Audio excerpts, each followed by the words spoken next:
The crowd on their feet as the seconds count away. A magical season for the Lakeland Rustlers will continue on in 2 weeks in British Columbia. Your 2022 conference champions are the Lakeland Rustlers.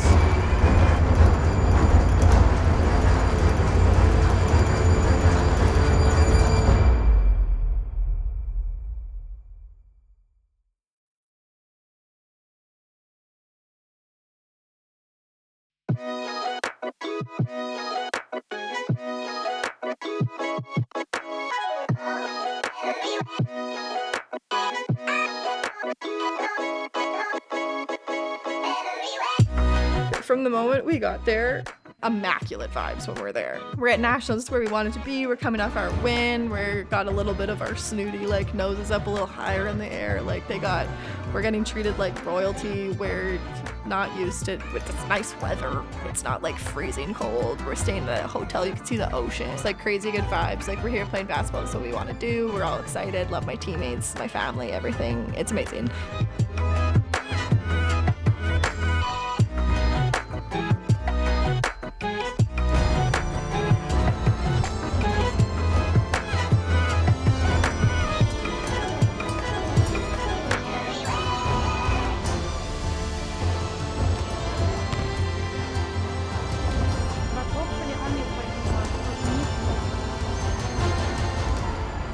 Putting a little bit of pressure. They're telling her she can't play by Friday, that we can't play her on the weekend. We'll see what she says. I think she's fine personally. The day of when we were supposed to leave, I was so excited in the morning. We had a 5:30 a.m. lift that same day, and I was like, oh my God, you guys, this is it. We're actually going to Nationals. We're flying today. And I got so excited, and then boom, practice happens, and then that's when I was like, no freaking way this is happening right now. I just got injured the day of when we were leaving for Nationals. Yeah, do I look back at that and think, should we not have practiced? Absolutely not. We needed that practice. We needed to get through our shit. With that injury, it was a very frustrating situation. Obviously, she thought it was broken. We had to wait to get x-rays, and the RAT was super cautious about it, as he should be. It's his job. We find out it's just a sprain. Your foot's not broken, you're playing. If I have to sacrifice myself, and you're, 19 years old, and I'm 26, and I can get over, a pretty serious ankle injury and play on that, you can play on a swollen foot. I think I resented Sarah at Nationals because I felt like she had the opportunity to push through pain and play through pain, and I didn't have that opportunity. Looking back at it now, I wish I could have. I regret really not trying hard enough, but obviously I feel like I had my limits, and I'm not as strong as, Tori. Tori has high pain tolerance. She's the strongest person I know, and but I'm not Tori.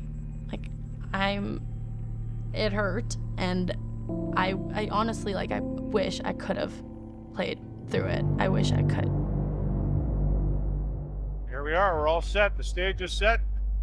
Third game of the quarterfinals here at the 2022 National Women's Basketball Championship here at VIU. The host team, the VIU Mariners, taking on the undefeated Lakeland Rustlers, the #1 seed out of Alberta. The whole gym was packed out. It's something that I've never experienced in my college career, and I don't think I'll ever experience in my playing career again. They came out with a force. And ready for the jump ball. Here we go, folks.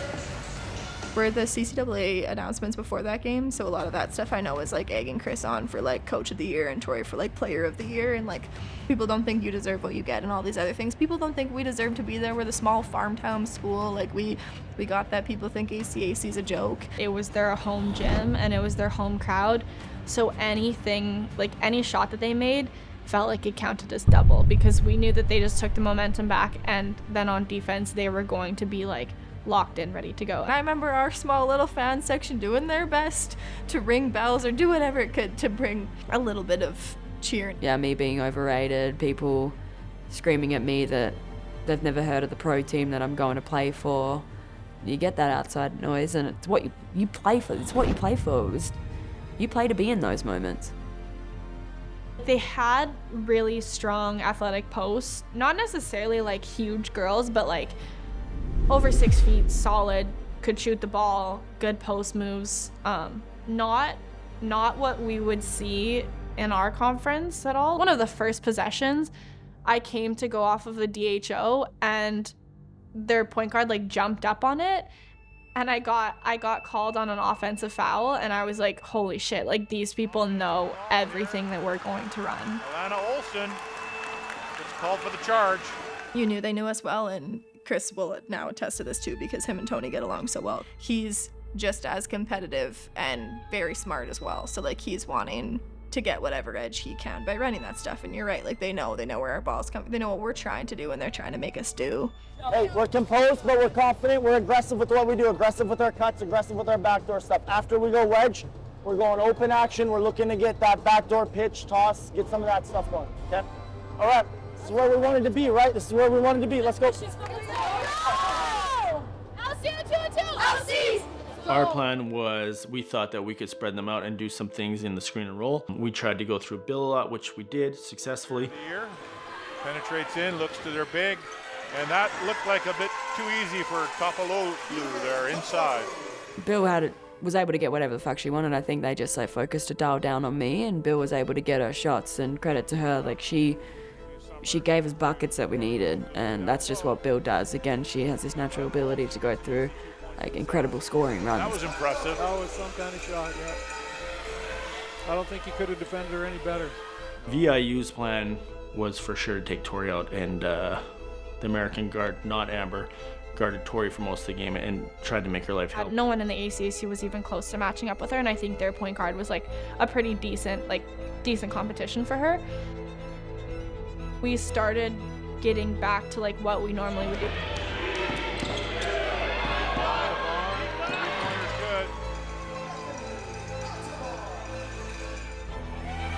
Dugan with the ball, skips it over to Topaloglu, who drains an easy 2. 27-25 for the Lakeland Rustlers. They went into the scoring drought, and then we started scoring, and I don't know what the lead was, 12 at half or 10. Like, we started to build that lead up. Isaiah Black to Montebon, and she drains a 3. She might be small, but she's sure hitting some key shots. Sydney Federley throws the ball away as well. And Lakeland makes sure of that one. 2 points there. Looking inside, and then Haley Summers somehow gets loose. Easy 2-point bucket. So there's the first half done, and the Lakeland Rustlers have pulled out to a little bit of a lead, a 9-point lead, 42-33. As you guys said, a ton of size advantage for us, right? We scored inside pretty easy. You guys have both got some easy shots inside. They are not going to be outworked. They're going to match your intensity. They're going to be diving for balls flying around. So you guys went on a run to end here, right? Up 9 now, heading into the third. This is your chance, like step on this, right? Step on it and put them away. They're going to go on a run at some point. We just have to respond. And then Kayla Gregory with a quick play, misses a shot but gets fouled. That foul, I think, was on Alana Olson. Yeah, so that means that she will likely be sitting for a while now too. That'll be her 4th. It was extremely frustrating, the whole situation, but I think that one just like elevated it. Like if I was having a bad scoring and rebounding game and I just didn't have any fouls, I'd be like, great, sounds good. But I was like, so I haven't brought anything beneficial and I've got 4 fouls. I was like, this is a really bad position to put my team in. 9 minutes to go in the 4th quarter. Topaloglu at the corner for Black, drives baseline, little floater is off, rebounded by Renika, and starts off down the floor, and gets the hoop and the harm. Gregory had that ball snapped out of her hands, and Amber Lease with the steal, pushes it ahead to Renika, 2 points, 8-point difference. CJ Buckley, ball up top, looking inside. Harriet McKenzie drives, and 2 points is good. Harriet McKenzie, there's just no player like her in this tournament or really anywhere. double-double, played 27 minutes off the bench. Like, we couldn't stop her. She was jumping over top of us, flying by us. We were throwing bodies to try to slow her down, but she was drawing so many fouls, and like I said, just next level explosive. Just can't really prep for that stuff. Out to Guyton for the three-point shot. That's off. Rebounded by Harriet McKenzie. And she goes up, and she gets the drop and the foul. Wow. Lakeland, Montalban, steal by C.J. Buckley. Takes it in, 2 points. There's the lead for VIU, 56-54. And Tori Dugan, that's a pretty decent half-court shot. As a coach, you built that lead. We're playing pretty good, and you feel it start to go away. And you only have so many timeouts in FIBA. And then Haley picks up the back-to-back fouls to foul out. Top elbow, spin move, down low. Harriet McKenzie, straight up defense. And then I think that'll be Haley Summers' 5th foul. It's like why foul though, right? Clean up. I mean, it was just that instant feeling of regret right when it happened, and just like so deflating. What, like, the fourth quarter is so important, and we're missing Alana, we're missing Jade, we don't have Sarah, and it was really needed. To have 2 key components of our team foul out, we're in a world of hurt, and losing Jade and then Sarah not there, like, our rotations were slim thin. We had kids that hadn't played all year playing that tournament, and it was massive ask for them to do that, and they fucking stepped up big time. We needed those pieces against VIU, and Haley and Alana fouling out was a detriment to our team, and it was also a reason to why we didn't get that win. There was 3 minutes left or something, and we were down 6. It was a close game, and they were all ready to lose this game. Listen, got beat by a better team tonight, right? They outworked our ass from start to finish, okay, all across the board. We didn't execute, so you can't really be upset about it. It's only looking in the mirror for us, okay? Get them in down the ball here. You guys are gonna finish this with class. Finish it with class, okay? Here we go. And I think we're about to see Lakeland Rustlers' first loss of the year. Yeah, that's exceptional. Other than the Pac-West final, it would have been 2 undefeated teams playing each other. Yeah. Well, I think this is arguably the 2 best teams in the country playing right now. There you go. That's it. You'd think they had won the national championship, but it's an impressive win to knock off a team like Lakeland Rustlers. Yeah. And Lakeland I think they finished off the season at the #1 ranking. Yes, they did. So now VIU will sit back and wait and let Humber and Dawson battle it out, see who comes through for that. It's not just losing a game, it's that much more of a letdown and a loss of that expectation, and what we were supposed to do and how this was supposed to go for us. And it was all built up so high to come so barreling down so quick. The game that got away, we can't change it. That's our season. We're not getting a gold medal. Not ever going to get a CCAA gold medal. The best thing I can get is a bronze, and that's going to be really fucking tough to do. CCAA Player of the Year, ACS Player of the Year, all of that shit don't mean fuck all to me. Throw that crap in the bin. I want a gold medal. That's what I play for. I play for team awards, and CCAA gold medal wasn't a realist. Was never going to happen anymore.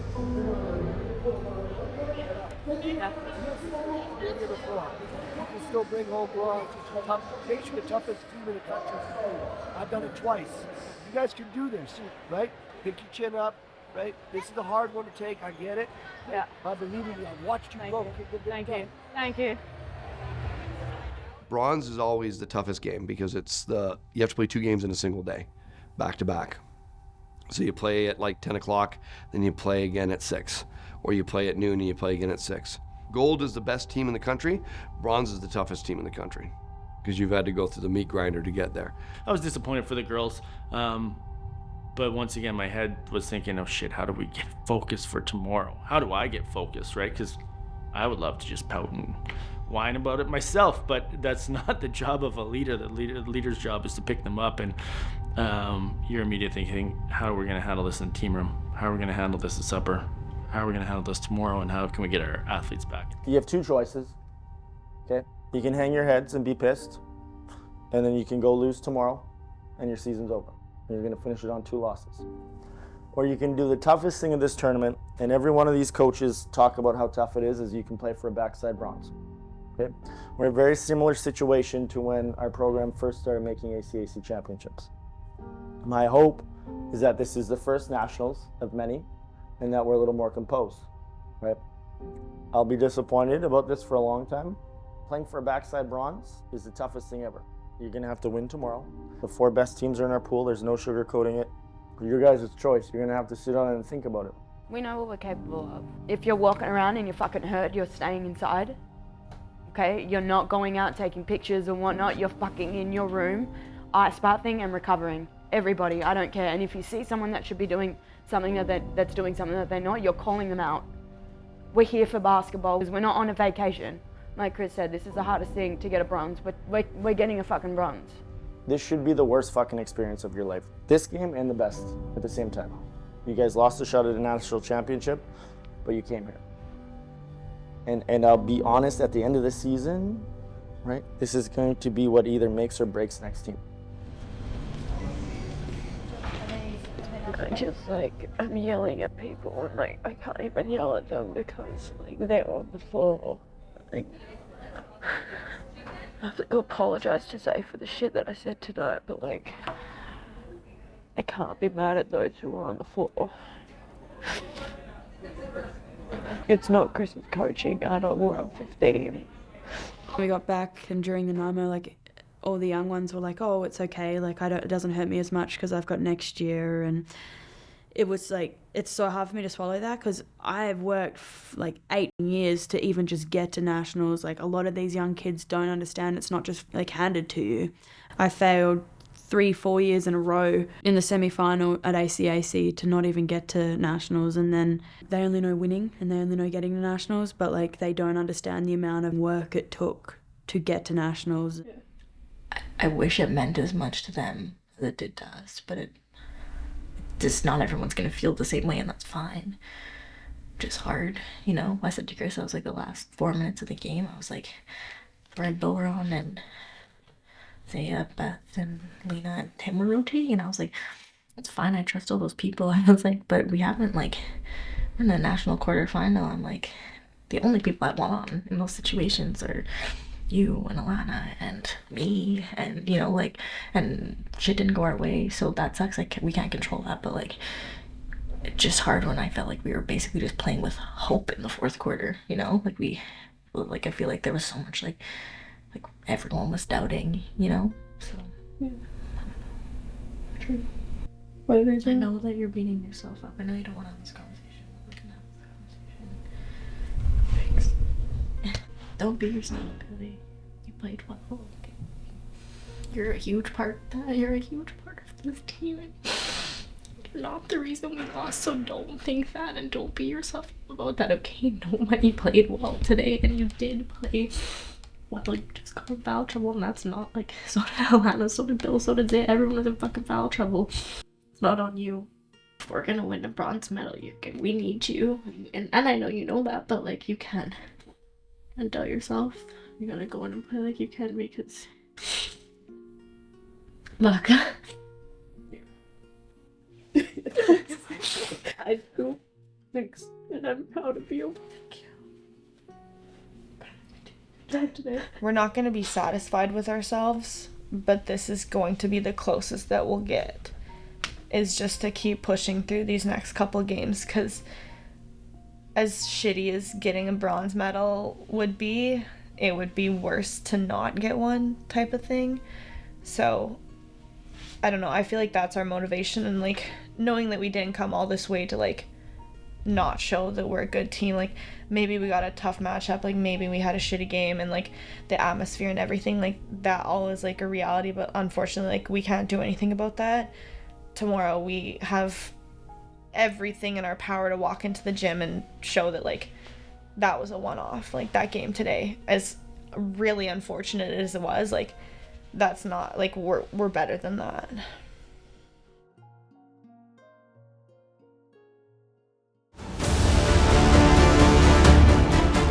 We knew that we wanted that bronze medal more, and it meant more to us. You could just tell she was absolutely going to do that and own it and bring literally everything that she had, and she did. We already knew as a collective unit that we weren't going to leave there without a medal, no matter what color it was.